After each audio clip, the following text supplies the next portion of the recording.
Welcome to part 3, Project Alpha. We have made even more progress since last time. Let's just give you guys a recap if you haven't caught up with the other parts. Part 1, we broke down the Lexus build, took all the stuff out, and kind of figured out if this would be a possibility, putting in a sub in the Alpha. Turns out that everything will fit just fine. So part 2 is kind of the blueprint, getting the amplifiers and processors underneath the floor and kind of laying that out, getting that together and tapping into the factory system. So part 3, I want to show you guys the power of a processor. If you guys haven't seen any of my builds so far, what I have going on, which I'll put some clips up right now since the cover is on, but underneath here I have a DS18 amplifier that's powering my door speakers, my mids and my highs, and then I have a processor, the DM608, that's allowing me to control what the factory system is playing, which we'll talk about that here in this video. And then the amplifier is the Taramps Smart 5, and that is powering this beast of a 15-inch ZV6 Sundown subwoofer. So this is a custom box tuned to 25. I'll pull this cover back and you guys can see the box has my logo there, or at least my handle, and then you guys can see the motor right in there. So what I want to do is get in the car and show you guys kind of how the DM608 processor works and why you need one. You have to have one when it comes to tapping into the factory system. I want to talk to you guys a little bit more about that. So let's hop on in. So I've been using the DM608 processor for a number of years. I think this is probably year 4 going on year 5 maybe that I've used it. And this is the interface that you can download here. And this is essential if you're going to tap into a factory system like this where you can't take off or move, change or anything with the head unit. You have to use what's here. So in short, what has to happen, you have a signal from a factory amplifier. There's a factory amplifier in this car sending information to all 11 speakers that are in this car.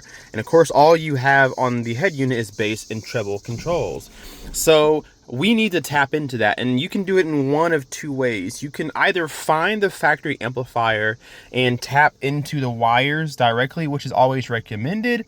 That way you can just splice into it instead of having to cut them off completely so that you can revert it back to stock. So you either want to splice into the wires from the amp, or if you can't find the amp or are nervous about it, you can actually go into the door speakers and tap into the speaker wire that's going directly to the speaker, which is what I had to do because I could not figure out where the factory amplifier was in this car. I think it's under my dash somewhere down here. It's not really something that I want to mess with.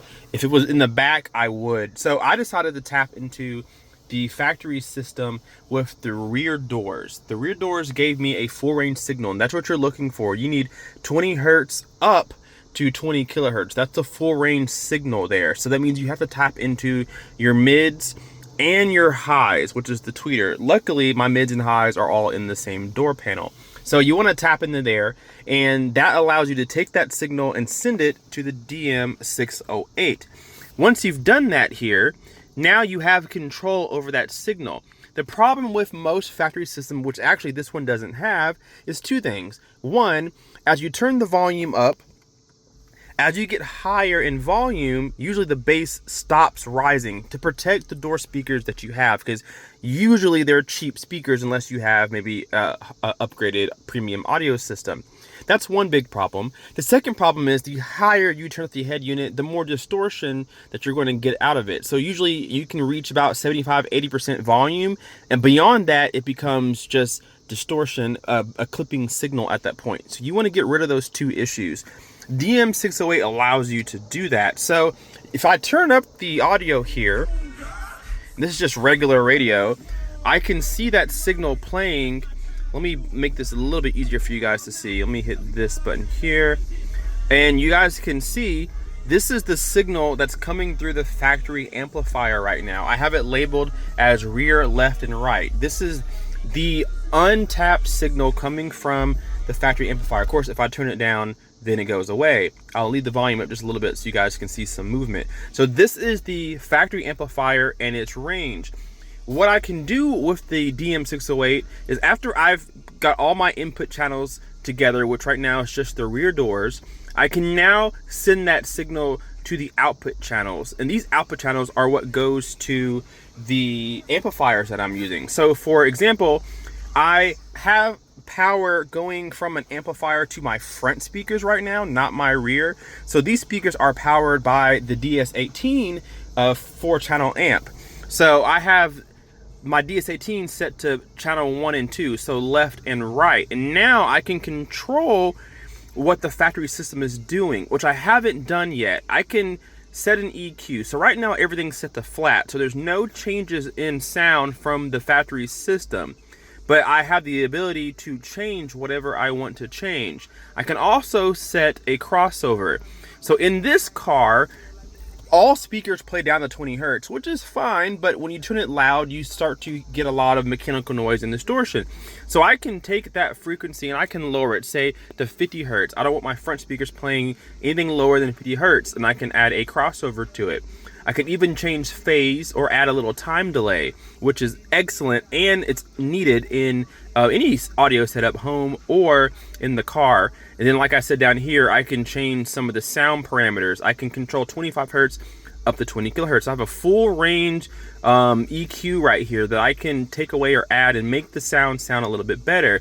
Like I said, on factory units, a lot of them have their own sound profile, and it may not sound that great. I can take that signal and tailor it to a better sound. So the input is just the factory system.